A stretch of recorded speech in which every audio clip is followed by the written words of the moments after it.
আসসালামু আলাইকুম বন্ধুরা, বাংলাদেশি ব্লগার নুরুন্নাহার রুনা চ্যানেলে আপনাদের সবাইকে স্বাগতম।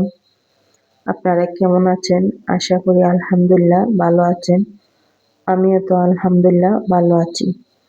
তো আজ আমি আপনাদের সঙ্গে রান্নাবান্না কিংবা অন্য যে কোনো কাজ শেয়ার করব না। আজ আমি আপনাদের সঙ্গে শেয়ার করব আমি আজ হঠাৎ করে কোথায় চলে যাচ্ছি। বেলা 12টার দিক দিয়ে চলে গেলাম শ্বশুরবাড়ি। তো অবশ্যই এর আগে আমার শাশুড়ি মাকে ফোন দিয়ে বলেছিলাম যে আমাদেরকে একটু এগিয়ে নিয়ে যান। তো নিয়ে এসে তারপর আমাদেরকে এগিয়ে নিয়ে গিয়েছিলেন। এটা বাসায় চলে আসার সময় এই ভিডিওটা শুট নিয়েছিলাম। তো আমার ছেলেকেও সঙ্গে করে নিয়ে গিয়েছিলাম। ছেলে মেয়ে দুজন আর আমরা তিনজন গিয়েছিলাম শ্বশুরবাড়ি। তো উনি বললেন চলে আসো, দুপুরে আজ রান্না করতে হবে না। তখন তো আমার মনটা অনেকটা খুশি হয়ে গেল যে আজ রান্নাঘরের কোনো প্যারা নিতে হবে না। তো এদিকে তো চলে আসলাম। তো একটু হালকা করে দেখিয়ে দিচ্ছি শ্বশুরবাড়ির সামনের দিকে রুমটা। তোরা বাসায় কাজ করতেছে, সেজন্য ঘরটাও গোছালো, বাহিরেও অনেক জিনিস। কাজ যখন একটি বাসায় কাজ করানো হয় তখন কিন্তু ঘর বলেন বাহির বলেন কোনোটাই ঠিক রাখা যায় না, জিনিসগুলো গোছালো হয়ে পড়ে থাকে। এই তো আমি আপনাদেরকে বাহিরটা হালকা করে একটু দেখিয়ে দিচ্ছি। তো উনি সবসময় এই যে মাটির চুলা এগুলা তুলতে কিন্তু খুব ভালোবাসেন। তো 2টা চুলা তুলে রেখেছেন। এই যে হচ্ছে পোলাও পাতা গাছ, আপনারা কে কি বলেন আমি জানি না। এইগুলা কিন্তু চায়ের মধ্যে খিচুড়ির মধ্যে দিলে পরে খুব সুন্দর একটা ঘ্রাণ বের হয়। আমার কাছে তো অনেক ভালো লাগে। আমার শাশুড়ি আমাকে মাঝে মধ্যে নিয়ে দেন। তো আমি এগুলো রান্না করে তারপর আমি চায়ের মধ্যে দিয়ে, পায়েসের মধ্যে দিয়ে, খিচুড়ির মধ্যে দিয়ে খেতে আমার কাছে অনেকটা ভালো লাগে। তো আমার শাশুড়ির খুব পছন্দের একটি মরিচ গাছ, বলতে পারেন আমারও পছন্দের একটি মরিচ গাছ। যখন আমি ওনাদের বাসায় আসি তখন এখান থেকে পেরে পেরে মরিচ তুলে নিয়ে আমি খাই। এই যে আমার শাশুড়ির চীনার হাঁস, এই হাঁসগুলো মাশাআল্লাহ খুব সুন্দর। এখান থেকে অবশ্যই একটা আমরা খেয়ে নিয়েছি, এখন আর 3টা আছে। তো গ্রামের সৌন্দর্য সত্যি বলতে খুবই অসাধারণ। যদি আমরা গ্রামে না আসতাম তাহলে বুঝতেই পারতাম না, আমরাও শহরে থাকতাম। কিন্তু আমার এই সন্তানের জন্য গ্রামে আসতে হয়েছে। ডাক্তার বলেছে যে ওকে গ্রামে খোলা আবহাওয়ায় মানে বাচ্চাদের সঙ্গে বেশি বেশি মিশতে দেওয়ার জন্য। তো সেজন্য আমাদের গ্রামে আসা। এদিকে আমার শাশুড়ি বললেন যে চলো আজ তোমাদেরকে নিয়ে আমাদের সবজি বাগানে যাব। তো সবজি বাগানে এসে আমি কিন্তু লাল শাক নিব, তারপর ঢেঁড়স নিব, সিম নিব, এগুলো নিয়ে যাব। আজ কিন্তু এতটা রোদ উঠেছে যা বলার বাহিরে। মধ্যে 3 দিন কিন্তু ঠান্ডা দিয়েছিল, প্রচুর ঠান্ডা। তখন মনে হচ্ছিল হায় হায় একটু যদি আমরা যে রোদের দেখাটা পেতাম। আর এখন যেহেতু যে রোদ দিয়েছে মনে হয় যে কখন জানি ঠান্ডাটা নেমে আসে। মানে শীত আসলে গরম আর গরম আসলে শীত। তো এদিকে অনেকটা গরম লাগতেছে আমার। তো আমার শাশুড়ি তো এগুলা করতে উনি অভ্যস্ত। তো উনি আমাকে সিম তুলে দিচ্ছেন আর আমি এদিকে লাল শাক তুলে নিচ্ছি।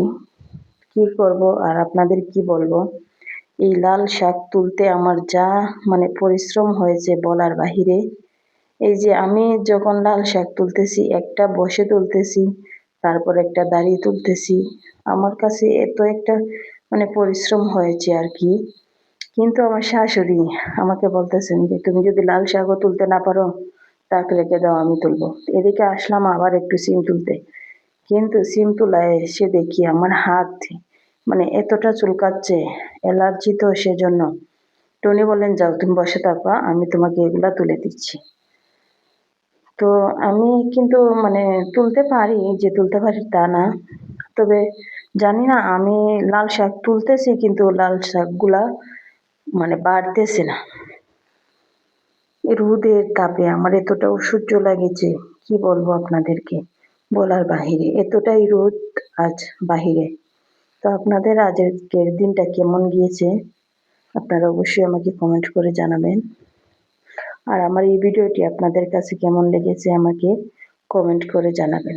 তো বন্ধুরা, এখন পর্যন্ত কে কে আছো আমার সঙ্গে আমি জানি না, যদি থেকে থাকো তাহলে ভিডিওটি লাইক দিয়ে পুরো ভিডিওটি দেখে নাও।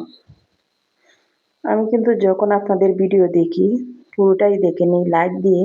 অনেক সময় আমি লাইকের সংখ্যাটা পর্যন্ত কমেন্টের মাধ্যমে লিখে দিই, কিন্তু আমার সাথে জানি না কেন এমন হয়, বন্ধুরা অনেকেই লাইক দেয় না। তো আপনাদের সঙ্গে কথা বলতে বলতে এক এক করে আমি লাল শাক তুলে নিচ্ছি। তো আপনারা ভাবতে পারেন যে আমি অনেকগুলো লাল শাক তুলেছি, মূলত আমি অল্প লাল শাক উঠিয়েছি। এইগুলা তুলতে এত ভালো লাগে বলার মতো না। লাল শাকগুলো এত সুন্দর আর এত নরম, মানে হাত দিয়ে ধরতে না ধরতে কিন্তু হাতে চলে আসছে। তবে অনেক সিমগুলা ঝরে যাচ্ছে পানির অভাবের জন্য। গ্রামে যাওয়ার পর কে কে এভাবে সবজি তুলেন আমাকে অবশ্যই কমেন্ট করে জানাবেন। আর ভালো লাগলে আমার চ্যানেলটি সাবস্ক্রাইব করবেন, লাইক কমেন্ট এবং শেয়ার করবেন। তো আমি যে লাল শাকগুলো তুলে নিচ্ছি, তো সেটা শুধু আমার জন্য না, শাশুড়ির জন্য কিছু লাল শাক তুলে নিচ্ছিলাম। এদিকে আমার ছেলে অনেকগুলো সিম গাছ নষ্ট করেছে, সে এগুলোর ডাল একটা একটা করে ভেঙে ফেলছিল।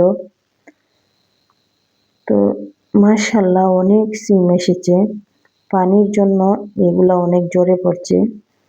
তো ওনারা পানি দিচ্ছে না, সে কারণে সিমের বিচিগুলা কিন্তু অনেকটা বড় হয়ে এসেছে। সিমগুলার মধ্যে ভর্তি ছিল বিচে। তো দেখলে কিন্তু মায়া লাগে, তবে গাছের নিচে অনেক সিম পড়ে আছে। যাই হোক, আমার শাশুড়ি আম্মা দেখে দেখে আমার জন্য সিম তুলে দিচ্ছেন, এদিকে আমি লাল শাক তুলতেছি। তো আমি তুলতেছি বলতে যেগুলো আমার কাছে ভালো লাগে এগুলো আমি বেছে বেছে হেঁটে হেঁটে দেখে দেখে তুলতেছি, সেজন্য আমার কাছে দেরি লাগতেছে, কিংবা আমি পাচ্ছিলাম না। তো আমার শাশুড়ি বললেন যে তুমি কি করছো, এক সাইড থেকে তোলা শুরু করো। তখন আমি ভাবলাম যে এক সাইড থেকে যখন তুলবো, ওই যে মাঝে মধ্যে দেখা যায় একটা বড় আছে একটা ছোট আছে, তো আমি এগুলা করতে করতেই অনেকগুলা লাল শাক তুলে নিলাম। এদিকে এদিকে আমি চলে আসলাম ঢেঁড়স তোলার জন্য। তো ঢেঁড়সগুলা কিন্তু আমার ভর্তা করে খেতে অনেক ভালো লাগে, আমার হাজবেন্ডও অনেক ভালোবাসেন। তো এদিক থেকে আমি এক এক করে ঢেঁড়স তুলে নিচ্ছি। তো চারদিকটা আপনাদেরকে দেখিয়ে দিচ্ছি, আমাদের শ্বশুর বাড়ির বাগানের চারদিকটা। তো ঢেঁড়স গাছ অনেকগুলাই মরে গিয়েছে, আর যাইগুলা ছিল আমি কিছুটা তুলে নিয়েছি ভর্তা করার জন্য। পেঁপে গাছও আছে, অনেকগুলা গাছ আছে এখানে, আপনারা তো দেখতেই পাচ্ছেন। এদিকে লাল শাক আমার তোলা সম্পূর্ণ কমপ্লিট, শাশুড়িও অনেকগুলা তুলে দিয়েছেন। তো ওনারও সিম তোলা একবারে কমপ্লিট হয়ে গিয়েছে। তো এতক্ষণ পর্যন্ত যারা যারা আমার সঙ্গে ভিডিওটি দেখতেছেন বন্ধুরা, তা আপনাদেরকে অসংখ্য ধন্যবাদ জানাচ্ছি। প্লিজ একটি লাইক দিয়ে ভিডিওটি দেখা শুরু করে দিবেন। তো আমাদের কাজ শেষ, আজকের মতো এখানেই বিদায় নিচ্ছি। সুস্থ থাকবেন, ভালো থাকবেন।